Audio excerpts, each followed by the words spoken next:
Welcome to Lunch Break with the Candidates. Before we begin today's interview, I would like to note that with each interview you hear this week, the candidates were given the same question in regards to their respective office and allowed the same amount of time to answer each question. Today I have with me Sallisaw Mayoral candidate Shannon Vann. Mayor, I'd like to thank you for being here today. First question, would you like to see the city charter changed? If so, what areas? Well, I think the issue regarding changing the city charter, I think it's probably not a bad idea that we go back and have the citizens look at possible updating of the charter to address any issues that they think need to be addressed. That's done by a charter committee that's selected from citizens from each ward in the city. There is a provision in the charter that addresses how that committee is formed. And since the last charter committee was in the early 1980s, there's probably been enough time go by that we need to take another look at it and look for possible changes, possible updating, or clarification of language in the charter that seems to create confusion for some. So no real specific areas, just glance at the charter as a whole. No, I think the best option when you're looking at a document like a city charter, which is essentially the constitution that the city is governed by, I think it's best that you look at all areas and try to resolve all potential problems and taking into account how the city has changed over time. What do you feel are some of the strengths of the city of Sallisaw? What are some of the weaknesses? Strengths of the city of Sallisaw long-term have been the stability in its government, its location, with the access to highways 59, highway 64 being U.S. highways, and then as well as location on I-40 gives us a great location for the potential to have business located here. It's also been responsible, I think, for a lot of the retail growth in the community over if you go back and look what Sallisaw has done over the last 50 years, it has grown at a very, very steady pace. We saw a little boom during the heyday of Blue River Downs in the early 1980s. That brought a lot of new construction and development of hotels. But with the passing of Blue Ribbon Downs now, and growth in other areas around the community as far as retail, and some of the fast food chains having located here, Walmart relocation, it certainly changed the complexion of the city over if you look back over 30 to 50 years. So the strength obviously is our location. I think we have a solid school system. The fact that we have a branch of Carl Albert State College here, which helps get your first 2 years of college in, is a huge benefit to the community. It's something the community has supported. I think it will pay even greater dividends down the road. If you look around the country and the communities that have larger than normal growth are usually communities that have universities in them. So if you look at Fayetteville, Arkansas, what's happened in Northwest Arkansas, you look at Oklahoma City area, you can look at Norman with, of course, the University of Oklahoma. You look at Edmond with the University of Central Oklahoma. So the more you can have access to higher education for its citizens, then the better labor force you're going to have in the long run. And that's going to be one of our benefits over the long-term strength of the city is going to be access to this education. Our access to University of Arkansas Fort Smith plays a role. Certainly Carl Albert State College plays a role. And then our location where you can reach other four-year institutions such as Northeastern State University, even the University of Arkansas is our way, as well as Tulsa and access to schools there. So those are some of our greatest strengths. Simply boils down to that. We've also had a very stable history with our city utilities. We've been able to supply water adequately over this time period. It is a challenge that we're going to have to face in the future, is to make sure that happens for the next 50 years. That's something we've been working on for quite a long period now, and we'll continue to have to work on. So those are our biggest strengths. Weaknesses overall is lack of industrial or manufacturing jobs has been a weakness in the community, going back from the manufacturing, the growth of manufacturing in the region. So that has resulted in not having a stable job base in our community that's been a kind of an anchor that everybody can depend upon. Having said that, we've seen what has happened in the Fort Smith region with the loss of Whirlpool and the reduction in other manufacturing jobs around the country. It can also have a negative impact. But we never had the benefit of those boom periods either, where we had those jobs created and had that stability. So one of the challenges is how do we grow a stable job base here? And how do we diversify? We're not fortunate enough to be like some of our brethren in southern and northern Oklahoma, to where you have the oil and gas industry that has exploded again. So we don't see as much benefit from that. So we have to find an area that we can train our workforce, that we can provide a good labor force to an employer, and we have to find and target those employers that can be a benefit to the community.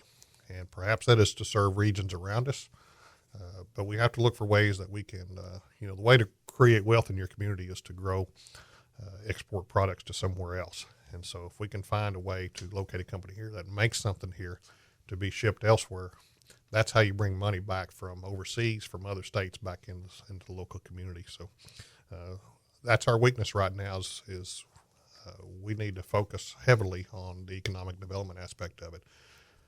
Let me clarify this a little bit. Government does not create jobs. Our role as government is basically to create the environment that someone will want to locate their business here and will have the resources necessary for them to grow their business, from the labor pool to the utility services available to the location to be able to ship and receive their raw materials in. So that's our weakness, is probably just a renewed focus on the economic development aspect of it. What can we do? Well, that takes us right up to our third question. What do you think will be the biggest issue to face Sallisaw in the next 3 years? In the next 3 years, I think we're going to have to continue our focus on adequate water supply for the city. So most of our citizens have been here for any length of time, understand the importance of what we have done with our water supply. First, it's basically a three-pronged approach. We needed to ensure that we could treat the water that we already have available to us through Brushy Lake. The second phase of that was to make sure we could get that raw water from Brushy Lake to our treatment facility, and we've accomplished that within the last couple of years. And then the third phase is simply a new water supply. And so, we've been focused on working on the early stages of building a new lake to enhance our supply and hopefully last another 35 to 50 years. It's not, it's a very big project for the size of city that Sallisaw is. But when you're looking at these issues, you're looking at a 50-year solution. It's very, very expensive. And we have to be able to handle the debt load that we would have to incur in building that facility. We're talking probably a $20 million investment to build that new water supply. And, we're going to have to take some time and really study, how do we fund that? How do the citizens want to fund that? Because, again, city government doesn't provide the money. It's the citizens that provide the funding. And so we have to, our role is as leaders is to basically say, how do we share this burden as citizens? We all live here together. So now how do we want to split this up? What's affordable? How do we not impact our senior citizens too much? How do we make those that use the most pay for their fair share? And so our role is basically to kind of provide some leadership in that role with the community, trying to explain the various options that may be out there. And it takes, I understand a new lake will probably take 10 years to construct and build. And so, again, there's a lot of legwork that goes into planning, making sure you have the right spot, making sure you're not going to run into any problems with cultural, historical sites, environmental issues that you have to get through with EPA and DEQ. So those issues are ongoing. It's something that we're going to continue to work on, as well as we have to look at alternatives. Our fellow citizens out in the county that have Sequoia County Water Association, it's something we've worked with them as well to perhaps be able to tap into their resources they have from Lake Tenkiller, and perhaps have an additional supply that could serve as a backup or even a supply during the summer months. So we continue to look at our various options. Again, our role is to try to find the best use of the resources we have available to us at the lowest cost. You're listening to Lunch Break with the Candidate. We're going to take a short commercial break, and we'll be back after a message from our sponsors. This Lunch with the Candidates interview is brought to you by Diamond Express, Mayoral Check Cashing and Storage, National Bank of Sallisaw, Peters Agency Care Management, Sallisaw Lumber, and Right Home Services.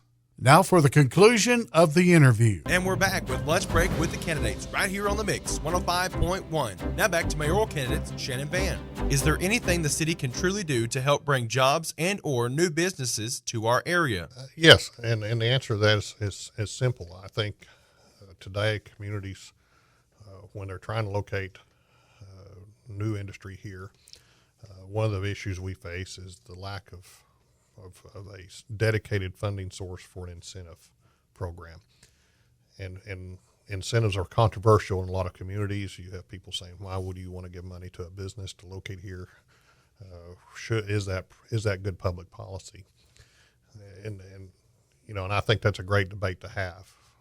But the reality is when you look across the country and what we're competing against, these large manufacturing projects that are going to be located somewhere in the country, they typically are asking for incentives, and they're getting them. And so it's in a very competitive environment that you're asking to a company to bring jobs to your community. So you have to be prepared. We have done some things to provide incentives, but we do not have, like some communities have, a dedicated sales tax or a portion of a sales tax to go towards an incentive fund. We have done incentives for companies such that we can utilize using our own resources that we have available to us, such as perhaps extension of utilities without charge. We did on the retail side. We actually did a rebate of the city's portion of the sales tax to a retailer here in the community, and that was to fill a gap in the retail community where we didn't have any sporting goods being sold in the community. So we reached out to a sporting goods retailer, and they came here on a 3-year deal to where we rebate their portion of the city sales tax that's collected. That helps offset the cost of their lease. It gives them a chance to see if there is enough business in the community to support their business long term. So that's a way to attract industry. That's a way to attract retail growth in the community.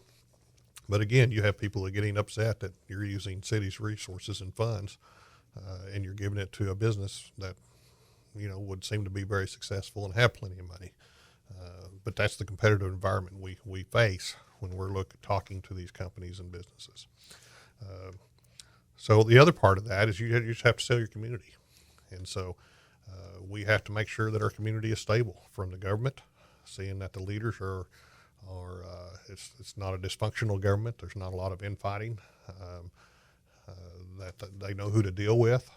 That there's decision makers in the community that they can get a quick answer out of should they face a problem in developing a property or a project.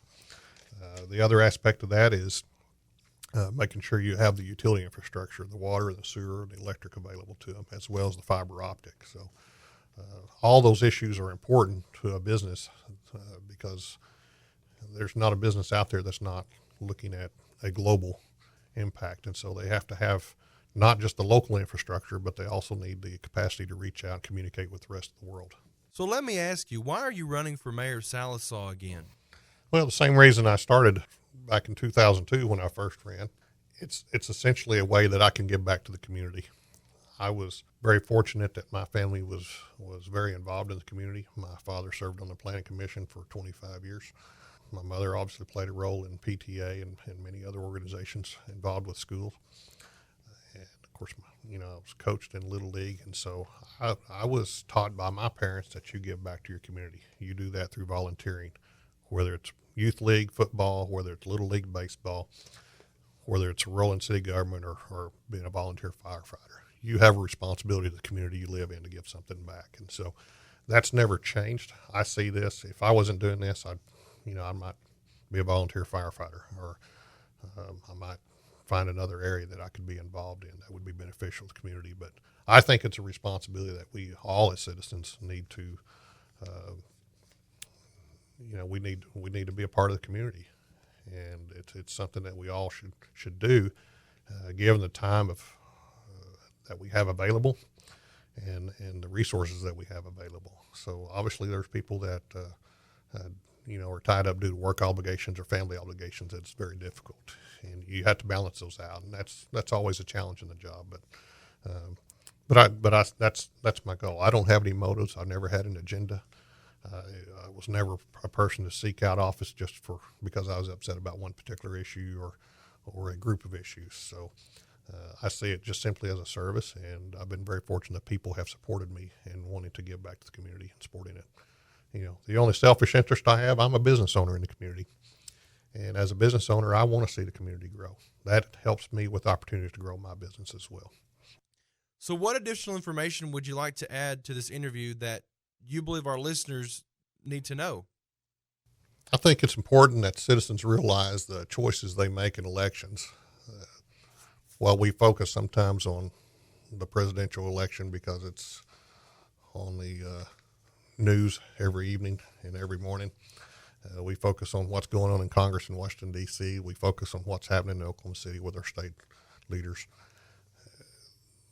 The reality is this: the closest people that have the most impact on your life are the government officials in your own community.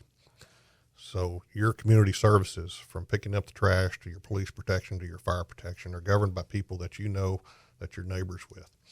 And so if they actually have the most impact on your daily life. There's not a whole lot that goes on in Washington, D.C. that will directly impact you on a daily basis like what a city government does. So I think it's important that people realize the decisions they make regarding the municipal elections, and even encouraging those people in the community that they feel strongly about, that they believe can be good leaders to even get involved in city government. Those are the people that can make the most impact on what we enjoy on a daily basis in our community. And so, I've said we've had very stable government that started a long time before me. We've had a lot of good citizens serve on the council. We've been very blessed over a number of years to have good city management, and it's led to the growth that Sallisaw has experienced. Sometimes we let the negative Nellies in the world get to us or shape our opinion, but those exist in every community. And the reality is we have a lot to be thankful for and a lot to be grateful for in Sallisaw. There's a lot of places a person could live in this world, but I'm very happy to call Sallisaw my home, and want to see it continue to prosper. And no, we'll never be satisfied with where we're at. And that's the challenge of being mayor in this community, is continually trying to look for ways to progress. Sometimes you have to think outside the box to do that. Sometimes it upsets a few people, but that's okay. That's part of the process. But in the long term, I know it will pay off. And so again, I just encourage citizens to be involved and get out there and vote. Not only that, but get out there and get involved and know that you can truly have an impact. You can. Sometimes we feel disconnected from Washington, D.C. and what Congress is doing up there. You don't know your congressman personally. Very few of us actually know or sit down with our U.S. senator. You know your council member. You live next to him. You know your mayor. You know your city manager because you live by him. And so you can have an impact in the local government. You've been listening to Lunch Break with the Candidates. I would like to note that with each interview you hear this week, the candidates were given the same question in regards to their respective office and allowed the same amount of time to answer each question. Here at The Mix, we would like to remind you to get out and vote on February 11th, 2014 in the Sallisaw municipal election for both mayor and Sallisaw chief of police. As always, make sure you tune in on February 11th to hear live election results right here on The Mix 105.1.